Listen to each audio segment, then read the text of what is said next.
Le péché. Pourquoi est-ce qu'on commence à parler du péché alors qu'on est dans une conférence sur le salut?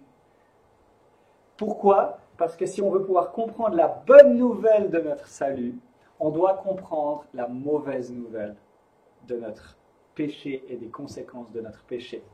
Pour comprendre la bonne nouvelle de l'œuvre salvatrice du Christ en et pour l'homme, il nous faut comprendre la mauvaise nouvelle de l'œuvre dévastatrice du péché en et contre l'homme. D'accord? Vous voyez, l'idée c'est que la bonne nouvelle de Jésus, le salut, Dieu va nous sauver, le Saint-Esprit, Jésus va mourir pour nous, et puis le Saint-Esprit va agir en nous pour nous sauver. Jésus nous sauve extérieurement, il meurt pour nous, et le Saint-Esprit agit en nous.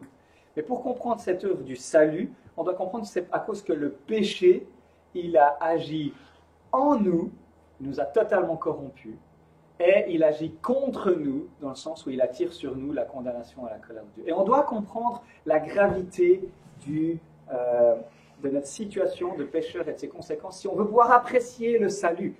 Imaginez, vous êtes sur une plage, une magnifique plage paradisiaque, avec un magnifique paysage, vous êtes tranquille en train de boire un cocktail sur la plage, quand tout d'un coup un hélicoptère arrive, il y a un homme suspendu à un câble qui vous tend un baudrier puis qui vous dit « Venez, venez, vous êtes en danger, vous allez mourir, il y a une tornade qui arrive, venez !» Puis vous êtes là, vous regardez au loin, vous voyez un ciel bleu, rien. Vous dites « Non mais va-t'en, je suis très bien là, je vais bien, je suis heureux !» Et puis le gars il part, et une heure après, vous voyez les nuages, et puis il y a une tornade qui arrive, et puis qui détruit l'île, et vous mourrez. D'accord? Maintenant, si vous aviez cru le sauveteur, et puis que vous aviez cru qu'il y avait vraiment une tornade, vous auriez réagi différemment. Vous auriez dit, ah mais vous auriez choisi d'être sauvé, vous auriez pris le baudrier, et après vous auriez été tellement reconnaissant parce que vous auriez réalisé que vous seriez mort si vous n'avez pas sauvé. Donc nous de même, on doit comprendre qu'il y a une tornade qui nous arrive dessus, et il y a plein de gens, ils vivent, ils sont sur cette plage, et ils disent, non, il n'y a pas de tornade. Ou de toute façon, j'ai aucune preuve qu'il y a cette tornade, etc. Et nous, en tant que chrétiens, on croit que le péché et les conséquences du péché sont réelles, c'est une réalité, et que c'est grave, et qu'on est en danger, et qu'on a besoin d'être sauvé. Voyez? Et ça, les gens n'aiment pas trop ça, mais la Bible parle énormément du péché. On le verra après, justement pour qu'on puisse comprendre.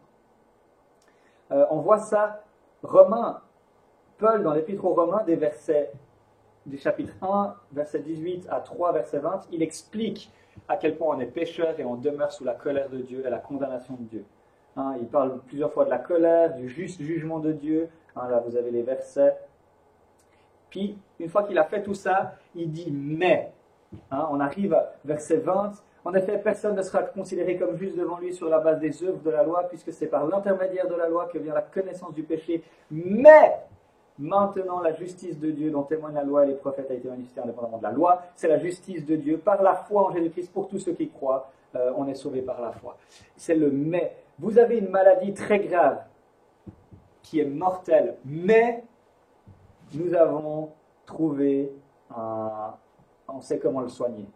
Vos enfants se sont perdus, mais nous les avons retrouvés. Ton ami a un accident de voiture sur l'autoroute, mais il va bien. Nous méritons tous le juste châtiment et la sainte colère de Dieu pour nos péchés, mais Jésus est mort à la croix pour nous. D'accord? Vous voyez, c'est le mais du salut. Et pour comprendre la bonne nouvelle de notre salut, on doit comprendre la mauvaise nouvelle de notre perdition. La Bible fait ça énormément. Et comment elle va définir notre problème? C'est le péché. Dans la vision chrétienne du monde, le problème de l'être humain, c'est le péché. La Bible parle du péché plus qu'aucune autre religion. C'est la religion qui parle le plus du péché. Et souvent, les gens n'aiment pas trop ça. Et si vous êtes dans une église évangélique qui prêche la Bible, on va parler énormément du péché, parce que la Bible en parle énormément, et parce que c'est important pour comprendre le salut.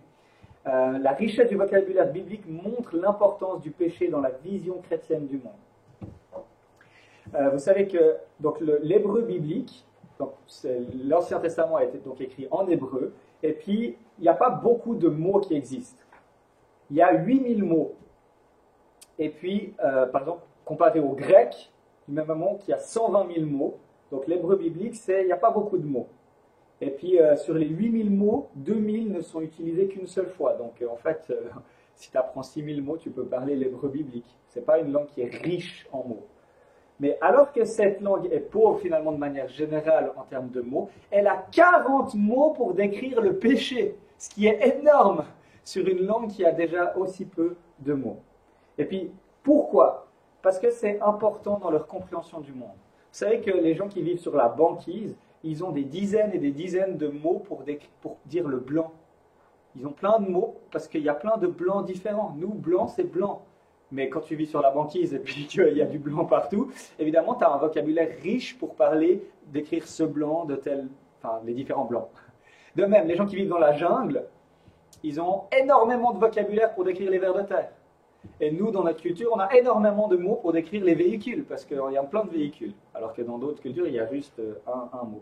Et bien, la présence de termes nombreux relatifs au péché, ça montre que dans la réalité du monde créé par Dieu et de la Bible qui est inspirée par Dieu, le péché est quelque chose de très important et de très grave. Donc, on en parle beaucoup. Vous voyez l'idée? Donc, ce que le problème de l'être humain n'est pas selon la Bible. Selon la Bible, le problème de l'être humain, ce n'est pas qu'il est corporel, ce n'est pas qu'on est matériel, qu'on est lié à la matière, ce n'est pas le problème. Donc la solution, ce n'est pas de s'émanciper du matériel pour être un pur esprit. Il y a des gens qui disent, ah bah, quand le corps, Platon disait, le corps c'est la prison de l'âme, et puis le salut, c'est de se séparer de notre corps pour être un pur esprit. Ça, ce n'est pas du tout la vision du salut dans la vision chrétienne.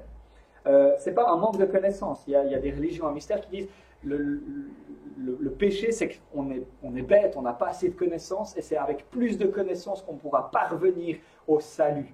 D'accord? Ce n'est pas du tout ce que la Bible elle dit. Et puis, ce n'est pas l'ontologie, ce n'est pas la nature de l'homme.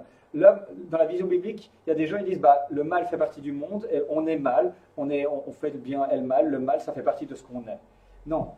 La vision biblique, elle dit le mal, c'est le péché, et le problème de l'être humain, c'est le péché, et la solution, c'est la rédemption, la mort et la résurrection de Jésus-Christ, et l'œuvre du Saint-Esprit dans nos vies.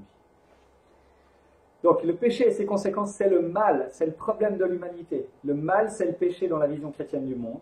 Le problème de l'humanité, c'est le mal, donc c'est le péché dans la vision chrétienne du monde. Et les non-chrétiens redéfinissent le problème de l'humanité de diverses manières. Pour eux, pour les non-chrétiens, là à droite, pour eux, ils vont dire que le mal, c'est juste l'effet d'un principe éternel. C'est une pesanteur attachée à la dimension corporelle de l'existence. C'est les vestiges d'une étape dépassée de l'évolution biologique.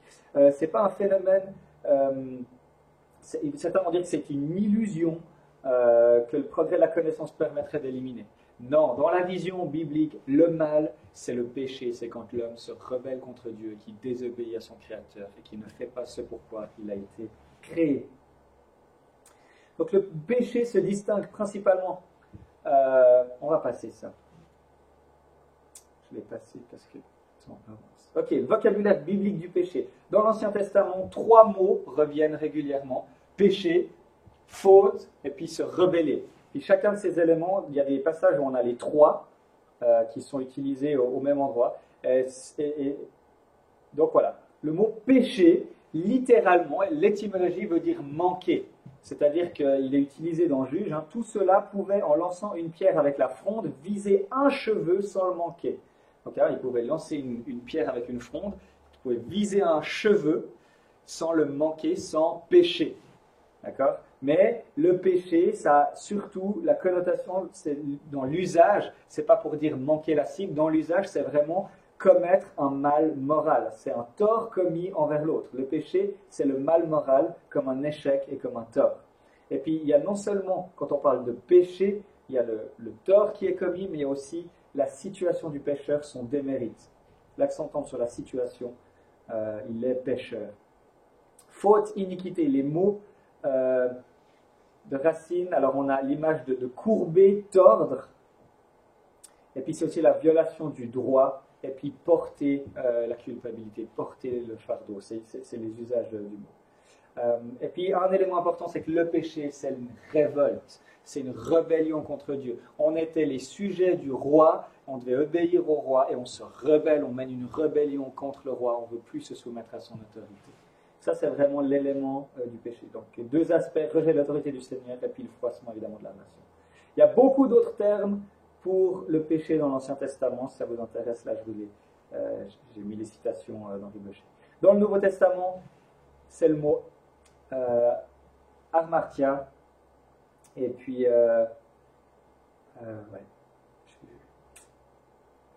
y a des signes symboliques. Donc, voilà, le vocabulaire du péché et le mot... donc, péché, c'est toujours voilà, cette rébellion contre Dieu, cette désobéissance à l'égard de Dieu.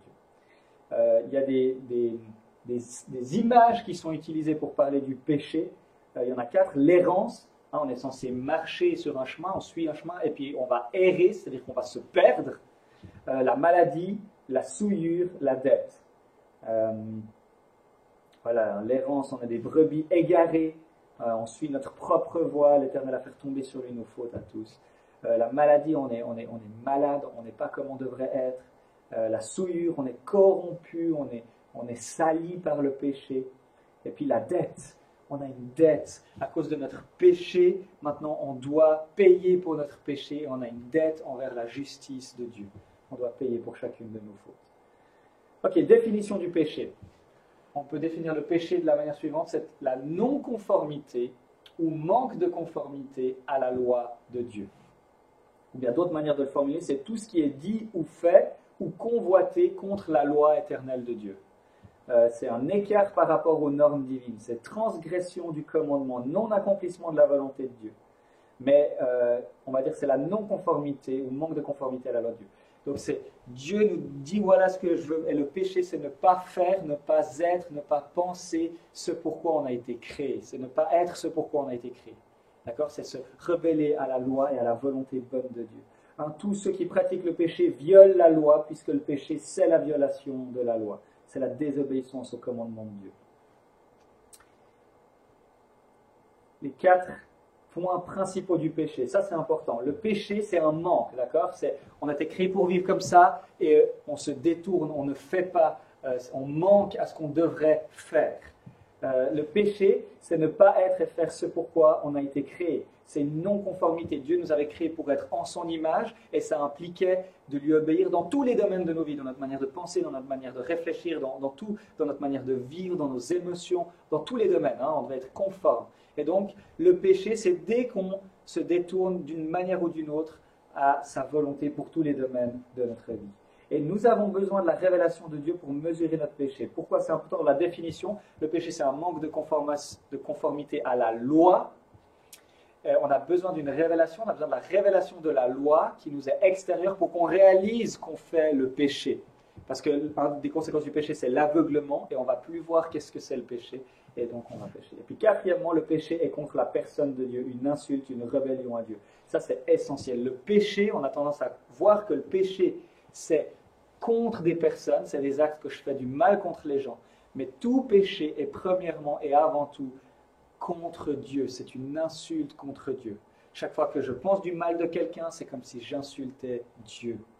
Et la nature du péché, la première chose qu'on réalise, c'est pas qu'on est désolé des conséquences du péché, parce qu'on va être maintenant puni, ou que parce qu'on a fait ça, il y a des conséquences néfastes.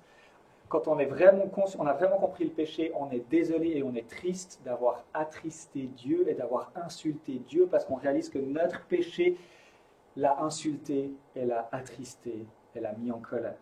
C'est ça, quand on réalise le péché, c'est la loi de Dieu. C'est important que c'est non-conformité à la loi de Dieu.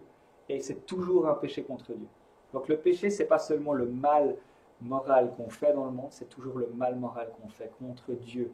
Premièrement. Et parce qu'on est en guerre contre Dieu, eh ben, il se trouve que du coup, on fait du mal autour de nous, qui sont aussi des péchés.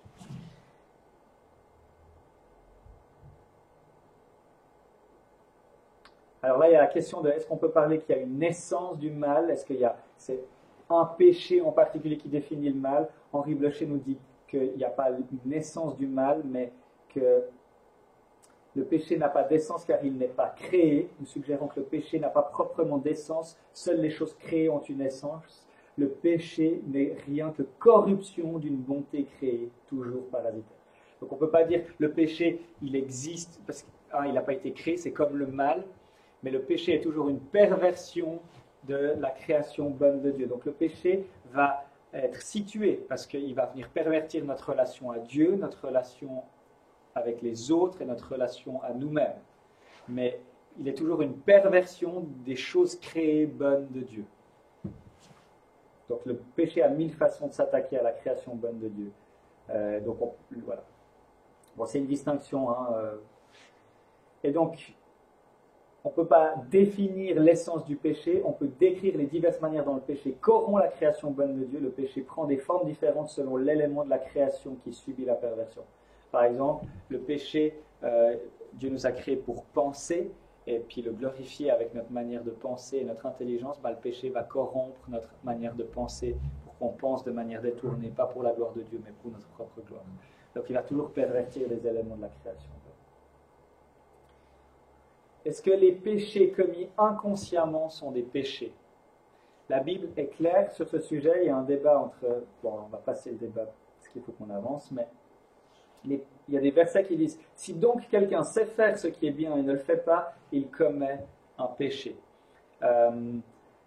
Mais plus important, qui discerne ses erreurs? Pardonne-moi celles que j'ignore. Le psalmiste dit « Demande pardon à Dieu pour les fautes qu'il a commises dont il n'est pas conscient. » Donc si on doit demander pardon pour les péchés qu'on aurait commis sans en être conscient, même les péchés qu'on commet sans avoir voulu les faire, c'est des péchés qui méritent la condamnation de Dieu. Et on est coupable de ces péchés. Et on est coupable des états et des dispositions. L'homme est pécheur avant de commettre des péchés. D'accord? Pourquoi est-ce qu'on commet des péchés? Parce que je suis pécheur et que j'ai un cœur pécheur. Et ça, c'est l'idée d'orientation. L'orientation de mon être, elle est plus orientée vers la gloire de Dieu, mais elle cherche mon intérêt à moi. Et parce que je cherche mon intérêt à moi, tout ce que je vais faire, ce sera pour mon intérêt à moi. Et c'est ce qui va m'amener à pécher et à faire des mauvaises choses. Et puis cette notion de nature, c'est parce que je suis pécheur que je commets des péchés. Alors on la comprend bien avec, si il y a un lion, et puis que je lui propose un steak ou une carotte, selon sa nature, il va choisir la viande. Il ne va pas choisir la carotte. Et le lapin, si je lui propose de la viande ou une carotte, il va naturellement choisir la carotte. Nous, on est totalement corrompus pour le péché. Nous, Adam et Ève, on avait été créés pour toujours choisir naturellement l'obéissance à Dieu. Mais à cause du péché, maintenant, naturellement, on choisit tout le temps la désobéissance et on choisit tout le temps de se servir nous. Donc c'est pour ça qu'on dit qu'on est pécheur et on commet des péchés parce qu'on est pécheur et puis que notre nature nous oriente vers le mal.